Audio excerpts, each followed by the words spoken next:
I still remember that Thursday evening down to the minute. She walked out of the house at 6:42 wearing a dress I had never seen before. I do not mean new in the normal way, where a woman buys something for an event and mentions it in passing. I mean a dress that seemed to appear out of nowhere, with no explanation at all. She had never said, "I picked this up last week," or anything like that. It was just suddenly part of her closet. It fit her perfectly, dark burgundy, the kind of dress a woman wears when she already knows exactly why she is putting it on. She told me dinner was at a restaurant in Clayton. She said it was a company thing, senior partners, a few clients visiting from out of town, one of those events you could not skip. But the way she said it bothered me. It sounded polished, like she had gone over the words a few times in her head, so they would come out sounding casual. I worked as a train operator for Metro Transit in Baltimore. My schedule was rough. Long shifts, early mornings, late nights. I had spent years around crowds, platforms, and train cars, watching people when they thought nobody noticed. After enough time doing that, you learn how to spot fake calm. And that night, she was not calm. She was acting calm. But the truth is, none of this really began on that Thursday. It had started months earlier, piece by piece. She suddenly cared a whole lot about work, even though she had never been that invested before. She started taking late calls from the office, even though for years she had been the type to leave at 5 and be done with the day. Then there was the phone. She got into the habit of setting it face down on the counter every time she walked into the room. I was not making accusations. I was just paying attention. That is the kind of man I am. I watch first. I move later. My friend Tyler noticed it too. We had known each other since we were kids in St. Louis.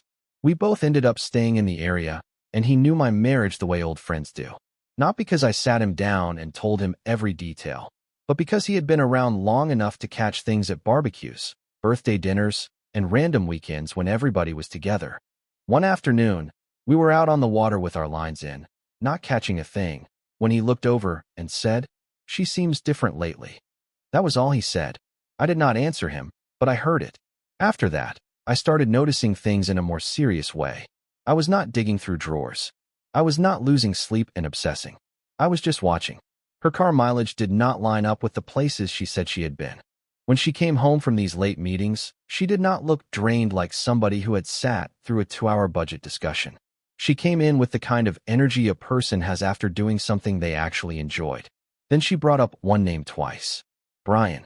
Both times, it was in passing. Both times, the tone felt just a little too casual, like she was trying hard to make it seem unimportant. I put the pieces together from what I already knew. Brian Callahan. She had mentioned him before in connection with some development project her company was handling out in the suburbs. Mid-40s. Married. Commercial real estate type. I had never met him. I did not need to. I am not the kind of man who falls apart on the spot. I am not the kind of man who confronts somebody with nothing solid in his hands. My father raised me to handle things slowly and carefully, and that stuck with me. So I stayed quiet. I gathered what I could. I kept my face the same and my routine the same. I came home from work, ate dinner, sat down, watched the Cardinals lose another one, and went to bed. Normal. All of it looked normal. Then came that Thursday with the burgundy dress. After she left, I stayed on the couch and opened her Instagram. She was not big on posting. Usually it was a plate of food, a sunset, maybe a group picture once in a while. Nothing useful. I went back 3 weeks and found nothing. Then I checked her stories. She had posted one about 15 minutes after leaving the house. It showed her sitting at a table with a glass of water in front of her. Behind her was something that looked like a conference room setup. But right away I knew something was off. The lighting was harsh and flat, like fluorescent office lights. It did not look anything like a restaurant in Clayton. And in that story, she was dressed completely differently. She had on a blazer. Her hair was up. That was not the burgundy dress. That was not the hairstyle she had when she walked out my front door 20 minutes earlier. I stared at that picture for a long time. Then I noticed her left hand. No ring. A comment showed up 4 minutes after the story went live. It was from her friend Nicole. She had been helping cover for her since at least October, and she was the kind of friend who always commented within minutes, like she was waiting for the post to go up. Nicole wrote, "Girl, the ring. You might want to fix that before he notices." I took screenshots of both the story and the comment. Then I leaned back and sat there without moving. She had pulled an old picture from her camera roll and posted it like it was current. The blazer.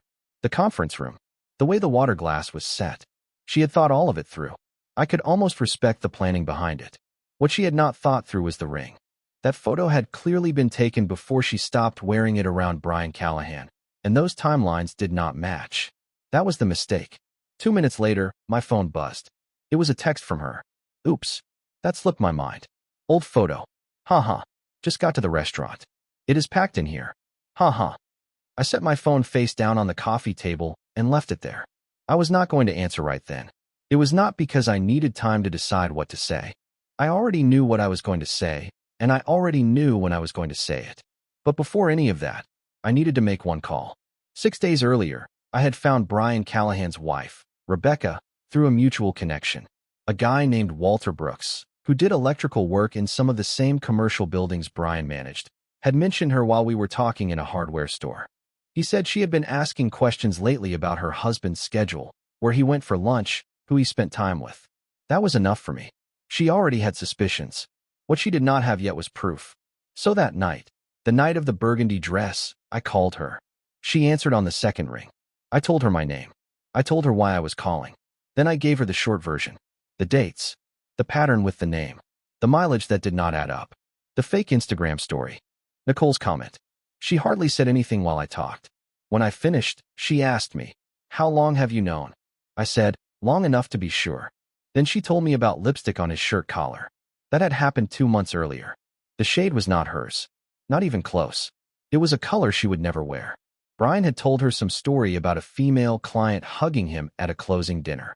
She said she believed him because she wanted to believe him.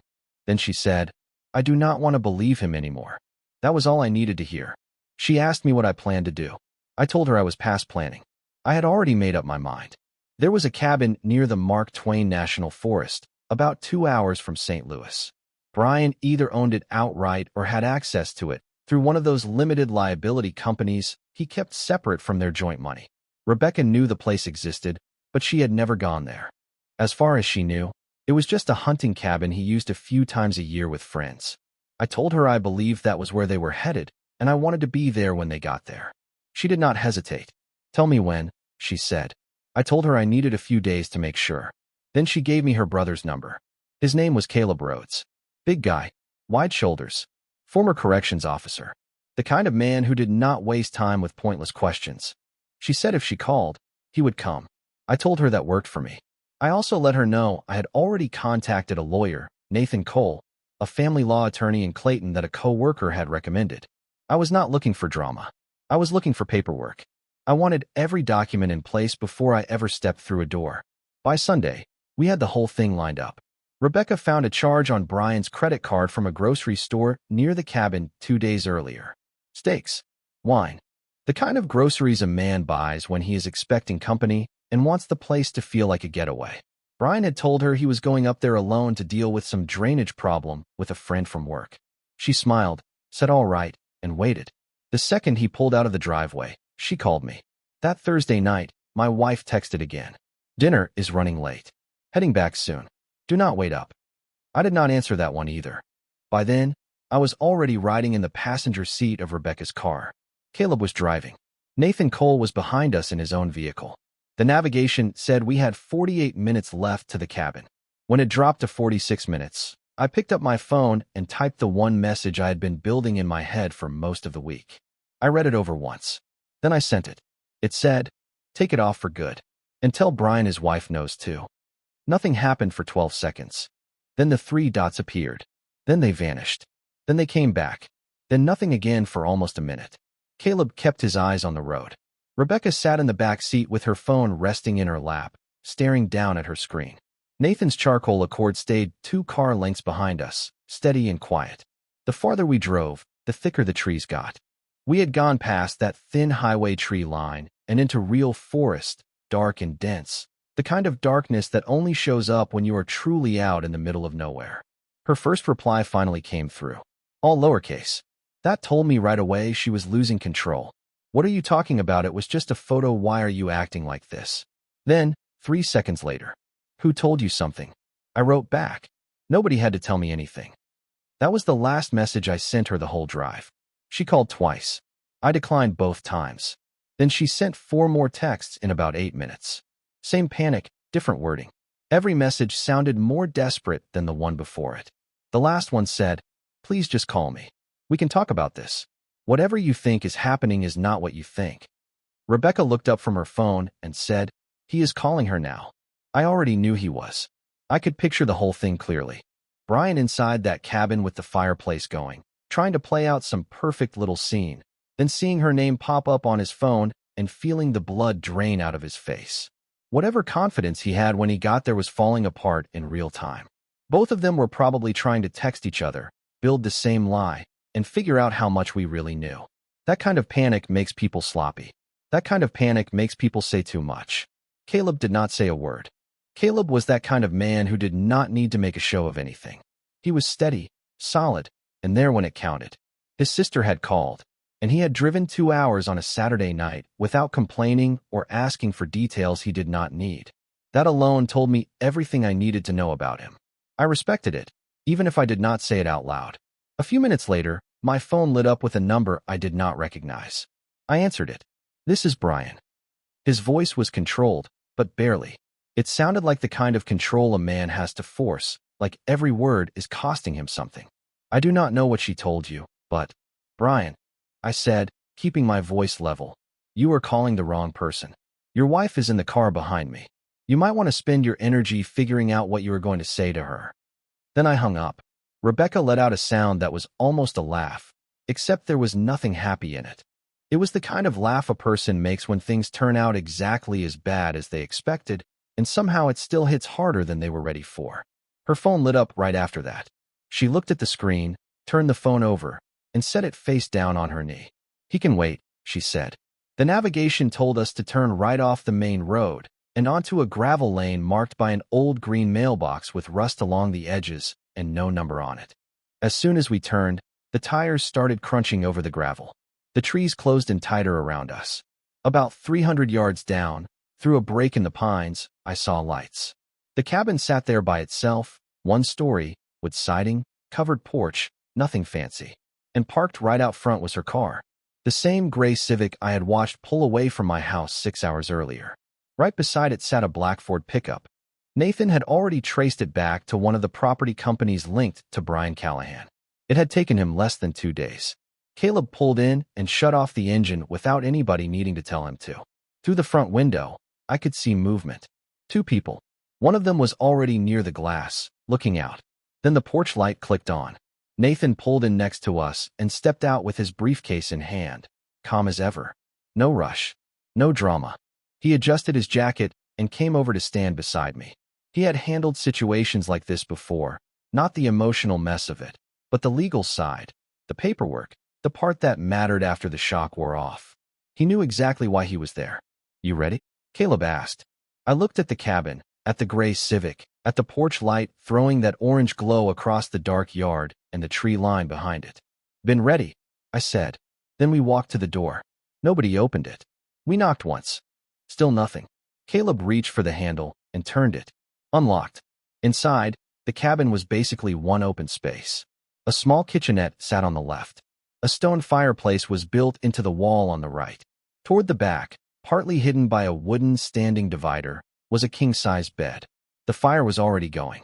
2 wine glasses sat on the coffee table, both used. There was a bottle of red wine on the counter with the cork already pulled. Groceries were still sitting in a paper bag on the kitchen island, and I knew right away that had to be from the same grocery charge Rebecca had found. Brian Callahan stood near the fireplace wearing nothing but athletic shorts.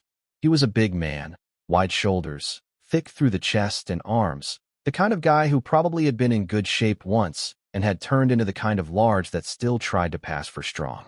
He had his phone in his hand, and his face was arranged into something that was supposed to look calm.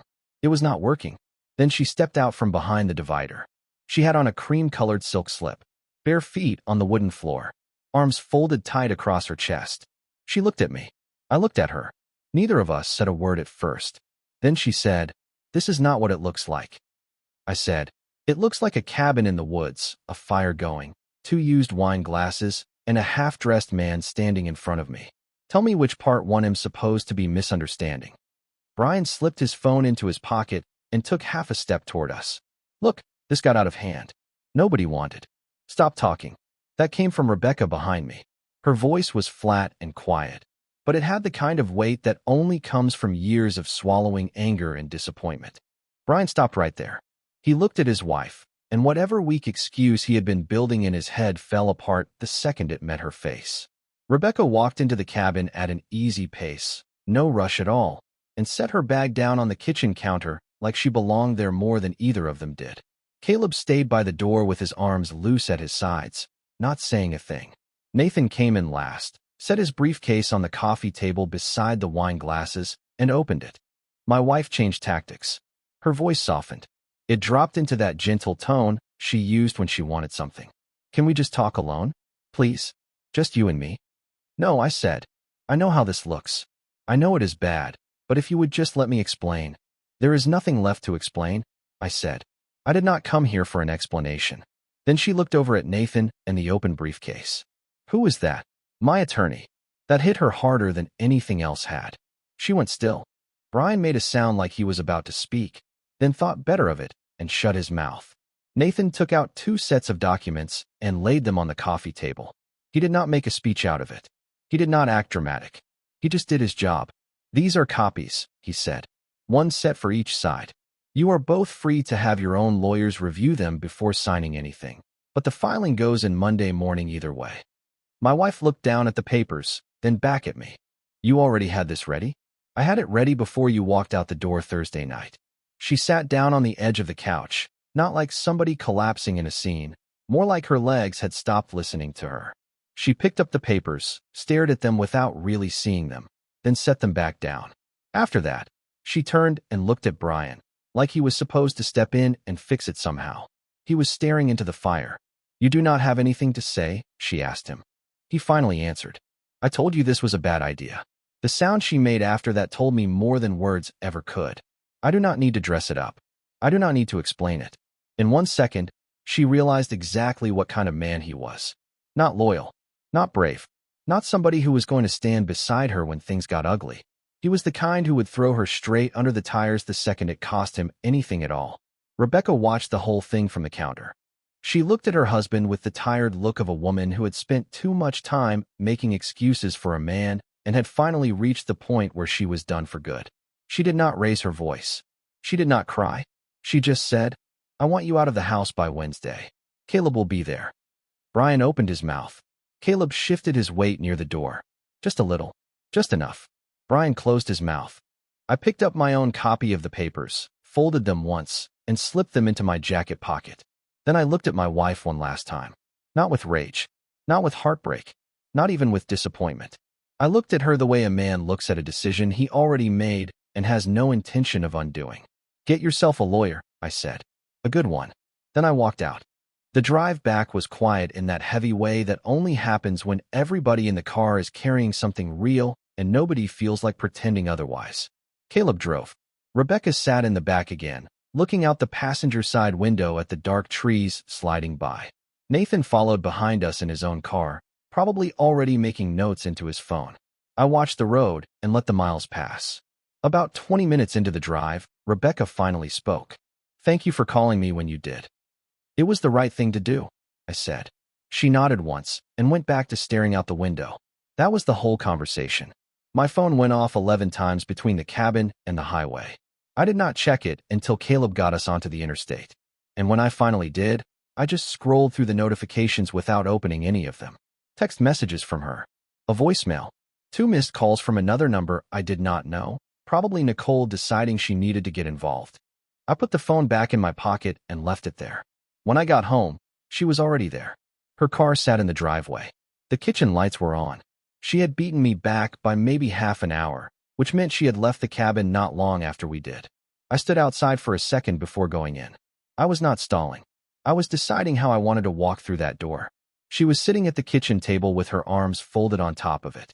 She was still wearing the slip, but now she had a jacket thrown over her shoulders. Her face was blotchy from crying. Her eyes were red around the edges, and she had that empty, hollowed-out look people get when they finally understand that words are not going to fix what they broke. Good. At least now she was paying attention. I need you to listen to me, she said. I am going to stop you right there. I set my keys on the counter. I have read enough, seen enough, and driven deep enough into the woods for one lifetime. There is nothing you can say tonight that changes what is happening Monday morning. She stared at me. How long have you been planning this? Long enough. You went to his wife. Her voice rose when she said it. You went to his wife. You brought her out there. You brought her brother.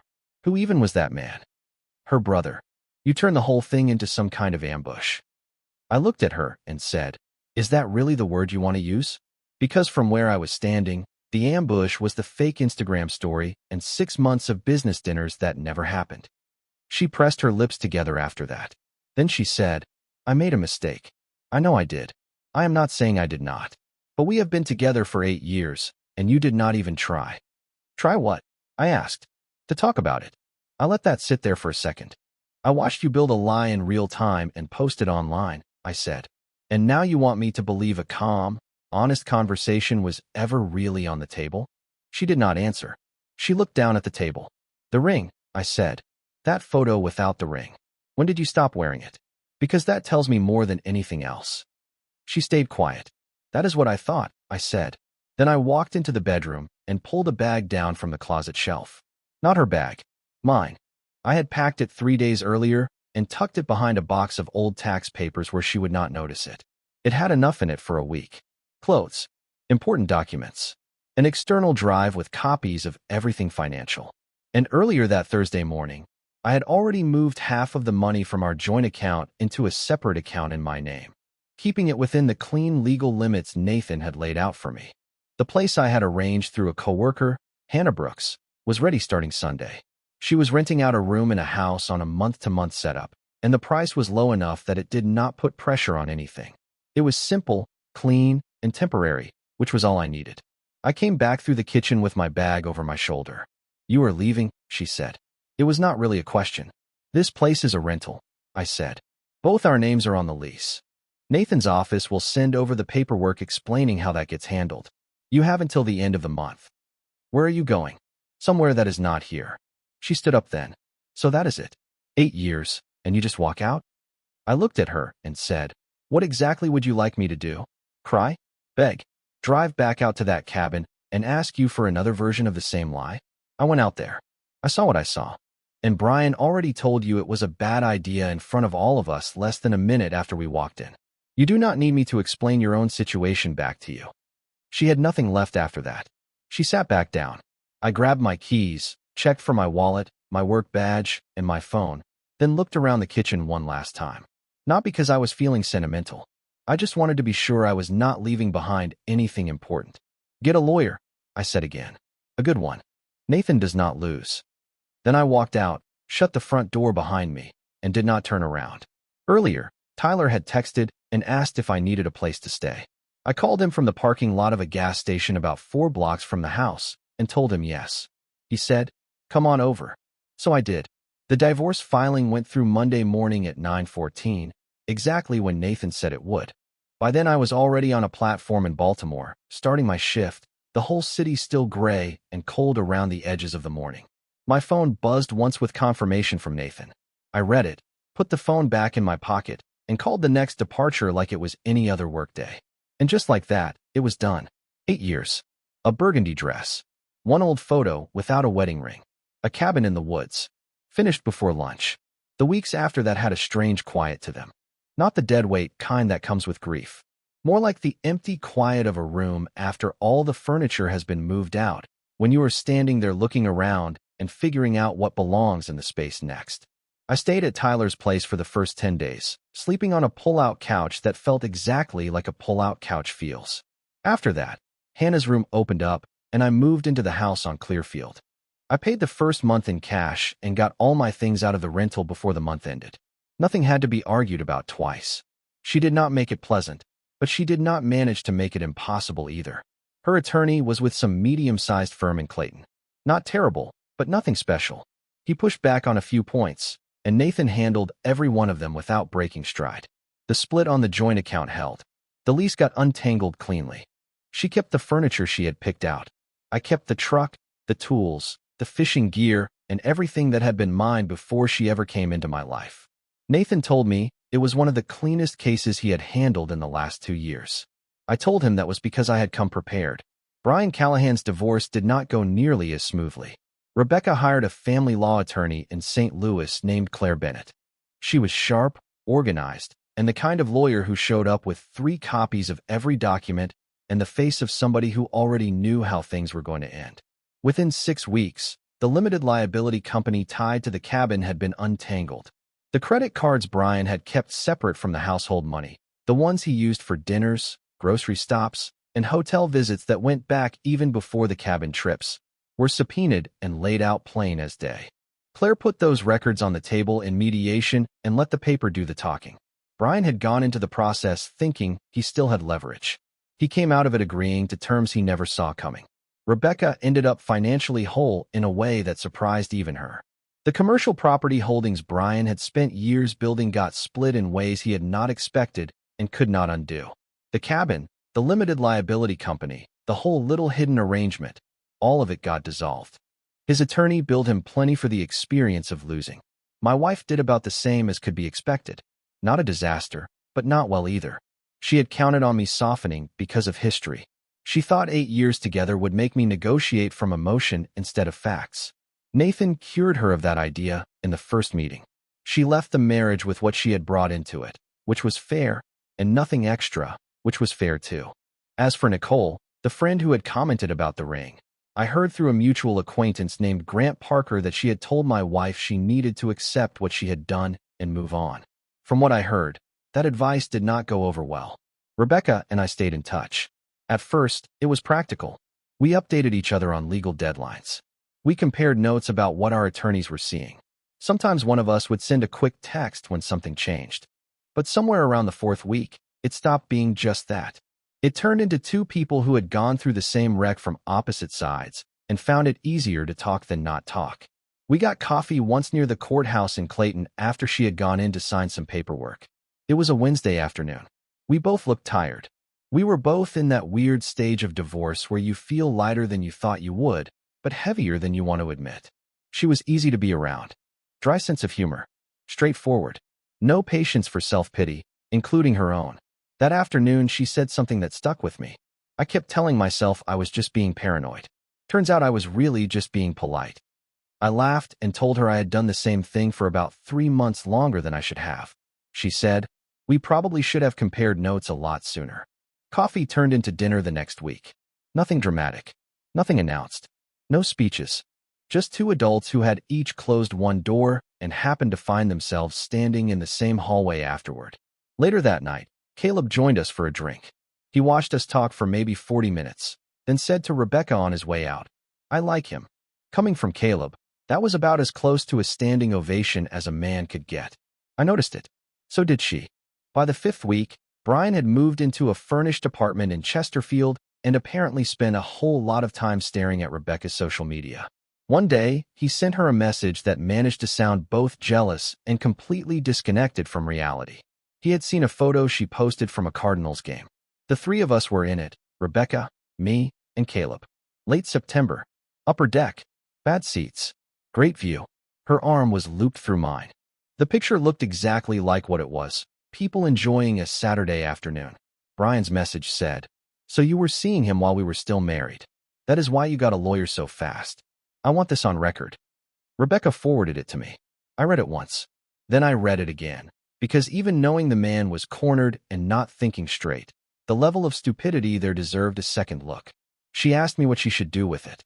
I told her, send it to Claire Bennett. Let her decide whether it helps.